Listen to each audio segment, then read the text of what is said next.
Stop scrolling. Yes, you. If your screen time is higher than your social life, we need to talk. The CEO of Apple is now attacking us. He said we should go out and make real life connections and stop scrolling through our phones all day. But talking about this, I feel like this is really serious, even more serious than we think, because I've actually had that thought before. Like, you go out with somebody, you're outside, you're supposed to be having connections, you're supposed to be bonding or wherever. But the time we still stay glued to our phone is something that you would ask yourself, why did we even come out in the first place? I think I prefer then, when during the time of no phones, where you just see people, you just want to vibe with this person. Always having that social interaction. You want to vibe with this person. But even in the house, husband and wife, husband is back from work, wife is back from work. Instead of the time to discuss, you see the husband on his phone, the wife on her phone, everybody on the phone. When are we supposed to have that real-time connections? The trend of we always sticking with our phones, we always doing things with our phone, not having that personal connection seems to be on the decline. And you really agree with me that our phones do not talk back. Our phones do not understand our feeling. Our phone will not have empathy for us. Exactly. Our phones will not have that bond and connection that we will naturally share when we have it with other people, but yet we keep staying on our phones. There's even a recent survey that says humans spend almost 18 hours up to around 20 hours on their phone, and so especially those that will always want to stick with their phone and sleep only 4 hours. And you wonder, when do we eat? When do we walk? When do we socialize? When do we bond? This is very, very serious. So we're giving us this very challenge today. Drop the phone, step outside, and actually talk to humans. Yes, humans still exist. Hello, beautiful people. Welcome to another beautiful edition of Trending, where we tell you all the hot gist on the internet and, of course, give you your opinions about them. I am Mercy Erabo. And once it's trending, how do you gossip alone? I have my gossip mate with me today. Guess who it is? No other person but Mr. Michael Bature. Mr. Michael. Well, I'm happy to be your male gossiper. What do I do? Gossip mates, men that love gist. Yes, we love men that love gist. So I think men that does not love gist should be like red flag, right? Yeah.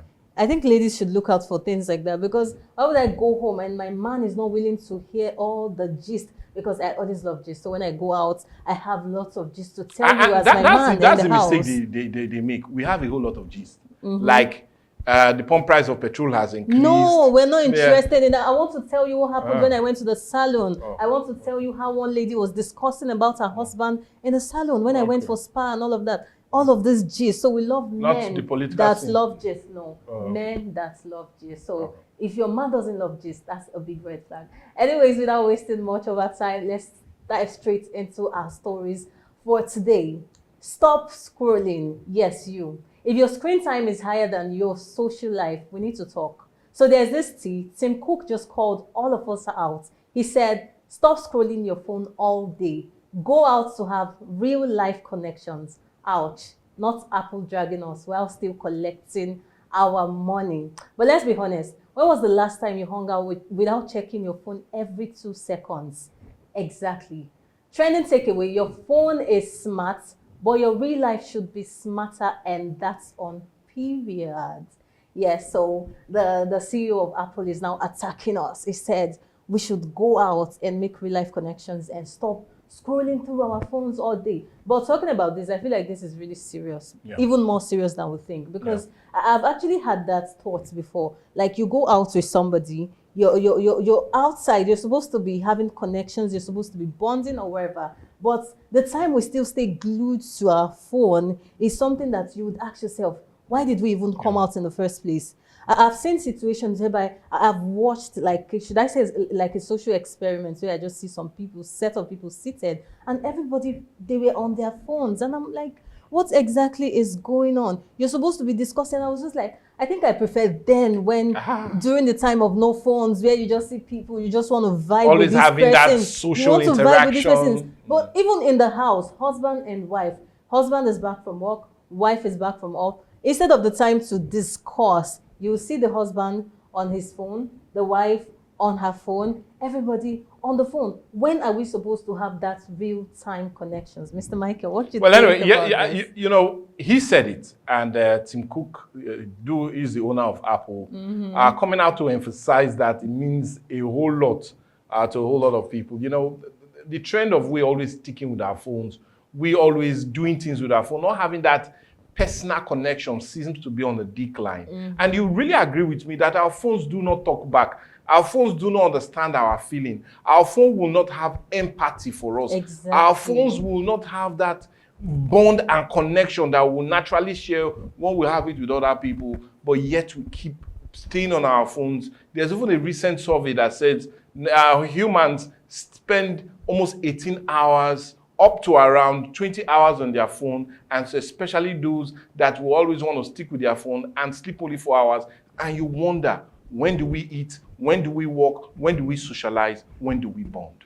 I know a whole lot of persons are feeling attacked. I feel attacked. The fact that it's even Apple coming to tell us, you're giving us expensive phones and we're trying to meet up with getting money to get this phone. Then now you're telling me to drop that phone. Do you know how much I got my phone? But come to think of it, this is very, very serious. So we're giving us this very challenge today.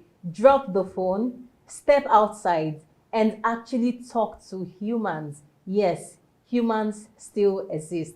We have humans aside the phones. Anyways, away from that very interesting story, this next story is giving scripted sympathy gone wrong. So there's a viral video of a young girl carrying a tray of fruits. It sounds normal, right? Well, not quite. Report says she's been pulling a fast one, allegedly falling on pebbles whenever she gets close to crowded areas. The goal is to gain pity, make people feel sorry for her damaged fruits, and collect money. But here's the twist. Those fruits are spoiled. Yes, completely bad fruits. And on this particular day, luck said, not today. Let's see the video. Hey, strategy for Nigeria, strategy. I bet man a pity and a small girl, oh. Man a pity and a small girl. Man a pity a small girl, I bet. Who won't buy this tea? You, sorry. Hey, why who won't buy this tea? Condemn something. I said, you don't look for casual choice for blood. I said, come on, you go to give her money.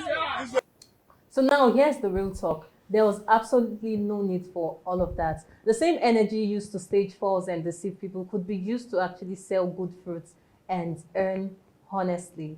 Like having to see kids, like a girl of that, age, having that should I put it, that mindset sense of creativity, instead of just in a negative trend, though. Yes, instead of actually just selling a real fruit, but she just feels like, no, if I buy the fruit, it will cost me money. Why don't I just go pick damaged fruit, spoiled fruit, and then act like, and you know, trust Nigerians, we're always very emotional. When we see things like that, we'll be like, oh no, some people would even give her more than the amounts that the fruit a full even money cost. for the full fruits. Even more. Some persons might just be like, oh, maybe you're not fine. Maybe something is wrong with you. Why don't you go treat yourself and things like that and things like that. And she just feels like that's the easiest way to make money. No.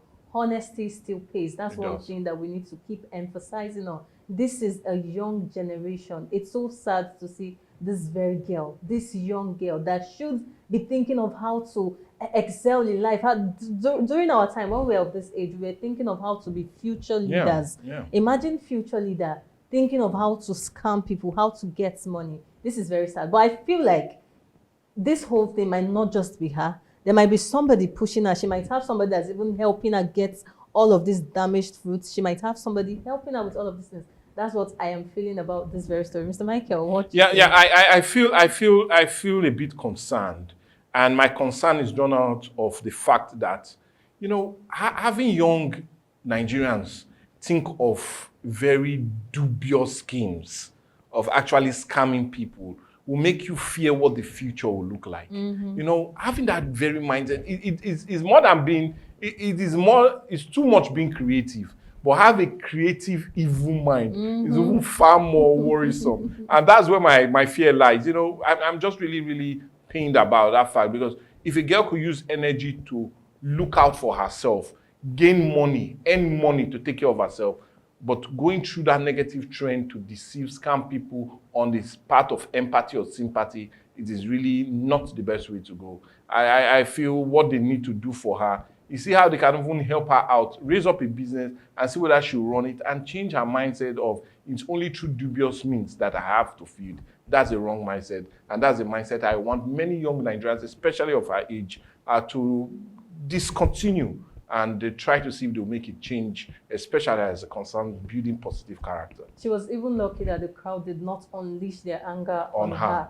Very lucky of her. But this is where we have to tell you again that honesty still pays. The elderly people would say, every day for the thief, one day for the owner. And that's She's a clear been indication. doing it, and this time around, luck ran out of her. Like, no way, not again today. And this is it. Anyways, away from that very story, our very next story is hot and a little intense. So Christie Bature is trending after dropping a statement that has everyone talking. Maybe I should not talk about this, but rather watch the video with you. The moment one person in a marriage commits adultery, you sentence your spouse to doing the same, except by the intervention of God. So sometimes the people that are cheating back are responding to a spiritual law, not necessarily from a desire to revenge. Now let's break it down real quick. She's basically saying cheating doesn't just hurt, it can push the other partner to the edge, sometimes even into making the same mistake. But the big question is that always true? Or is it a matter of self-control and personal choice? These are questions that we need to ask ourselves at this point. She says, and one reason I even took this story, Mr. Michael, is because I think I heard people having this very discussion, saying that if you cheat on your partner, you should not expect them or be able to control how they react to being hurt.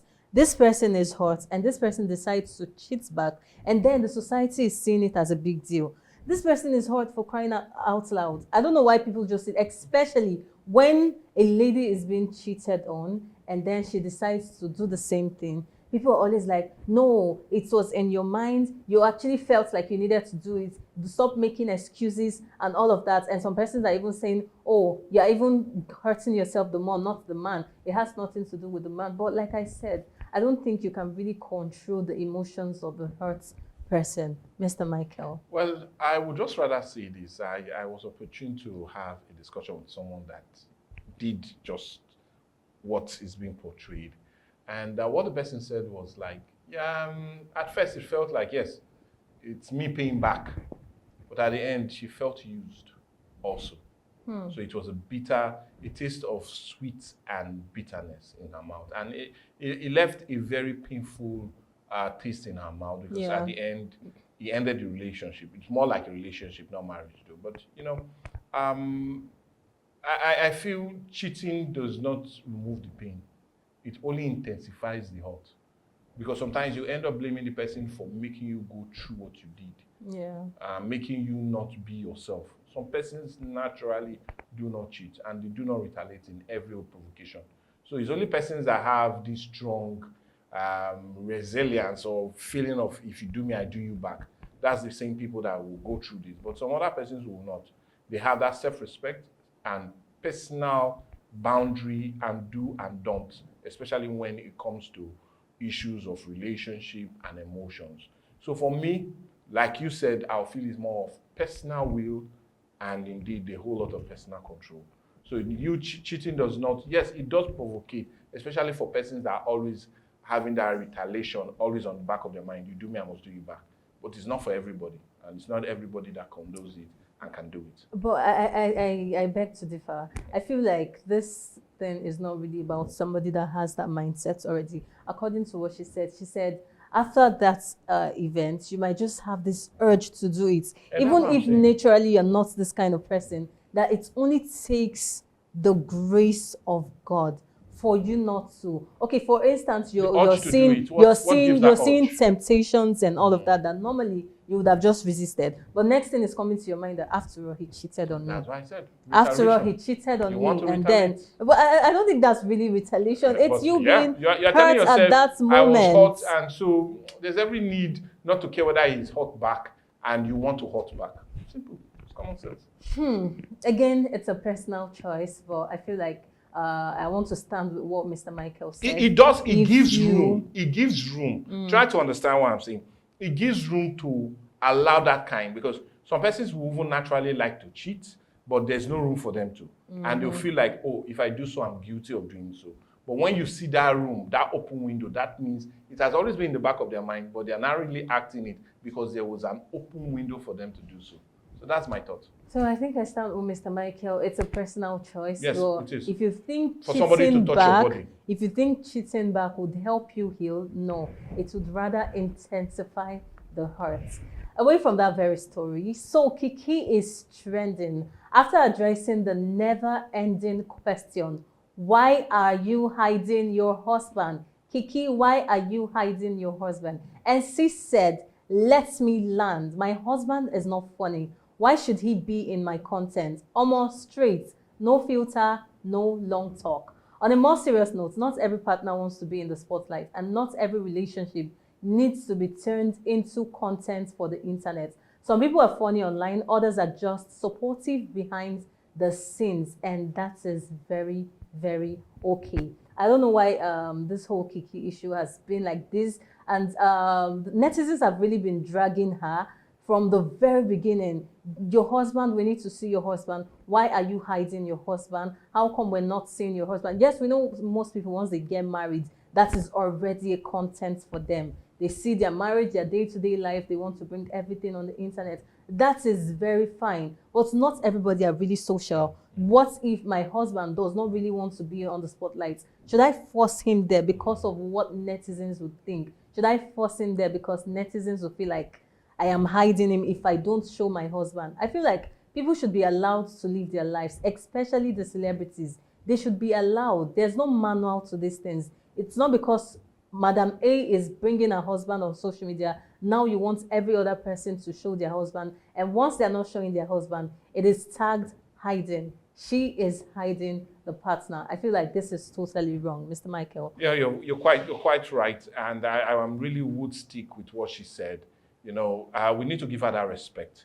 It's our own private space. If you don't want to show your spouse, it's very well with you. It's what you enjoy and it's what you like. You know, so some persons really like separating work from family life. Some people really like separating, this is what I do from this is where I stay. You know, let's respect that boundary. Let's respect their feelings. Let's enjoy what they give us and not over-request from what we want. It's a private life. She feels her partner doesn't need to be a part of it. Please let her be. You might be amazed that she might just really be an outgoing, spoken person, but the partner is not. Yeah, and he might be very that reservation is what yeah. blends her, what keeps her sane, what keeps her going. Now, if you rottle that, you scatter that, there's every tendency that she might not be her very best. So please enjoy her the way she is. Don't over-demand. Let her be. And most times I'll just ask myself, netizens, what do you want? The ones that come online to show off the partners and all of that, and you then criticize. Not quite long, the marriage crashes and you're coming to say, well, you've been showing us everything. What and do you now expect? this one is not showing you everything, and you're still dragging her for not showing you everything. I feel like everybody should be entitled to however they want to live their life on this social space. Away from that story, let's quickly run through this one. Tacha, Big Brother Naija Tacha is trending again after dropping a statement that has social media in chokehold. Let's see the video. No, you have to be in that relationship and not be faithful until you probably get a ring or until you're getting into the marriage where you have to swear an oath. Because which oath did you swear instead of boyfriend? That you are faithful. Do you understand what I mean? Like, you're single to your marriage, you know that. No rest on this internet space. Now let's unpack this small. Is she saying commitment doesn't count until marriage? Or is it just one of those say it and let them argue moments? Because the last time we checked, relationships are built on trust, not vibes and options. Tacha, more and more questions for you to answer concerning this whole relationship and all of that. But again, I ask, Tacha, who are you to advise me in the first place? Are you married? If you're married or you're engaged, because you said I should not stay committed until I get a ring or something, or until I feel like this is actually just leading to marriage. But come again, if you feel like you're not ready to be in a relationship, then do not be in a relationship. If you want to be a public property, then keep being a public property. Do not hurt other persons. You're in a relationship, this person is committed to you, but you are having other mindset because you feel like I am not supposed to be committed. Then you're going about cheating and all of that. Again, back to the days when ladies value body counts. Nowadays, they feel like body counts is nothing. It is just a number. But no, it is not just a number. Mr. Michael, what do you feel about this very story? I feel it's one of the most ill advice I've seen from a respectable figure in a very long time. Respectable? Well, that's what for her own followers and a whole lot of others that enjoy and listen to her. Come on, commitment is vital for any relationship to work. Be it a romantic relationship, be it marriage, even up to even that of an employee and an employer. Commitment is always critical. And if you feel commitment does not matter in anything you do, well, be ready not to have anything at the end. No wonder some will say that, well, maybe that's why she's not still committed to anyone yet, or marriage bell has not been ringing towards her side. But, you know, let's stop churning out such unnecessary advice, especially to young ones that we're trying to make them be morally upright and decent in what they do. Telling them commitment doesn't matter is you like telling them that, come on, there's every need to be indecent in everything you do. Please, Tasha, I feel and I hope better words need to come out from you. And honestly, not what you just said. Okay, now this is what we say. The internet is overloaded with information. So it is up to you to filter the kind of information. We have irrelevant information on social media. So you have to filter the kind of information you take in. If you take this advice at your own risk. Well, this is where we'll have to really wrap things up on trending, but it's been super, super amazing. And all thanks to my gossip partner, my gist mate, for always making it interesting. Mr. Michael, well, thank anyway, you. They've upgraded me to gist mate. So what am I not to say? My gist mate, I'm happy to also be here. Thank you so much. Of course, you know you can be part of the discussion. Reach us through the comment section of all our social media platforms, on Facebook, on YouTube, on Instagram at Atlantic Media and TV. This is where I have to tell you that I will see you for another super exciting edition of Trending, same time tomorrow. I remain Mercy Irabo. Have a blessed day.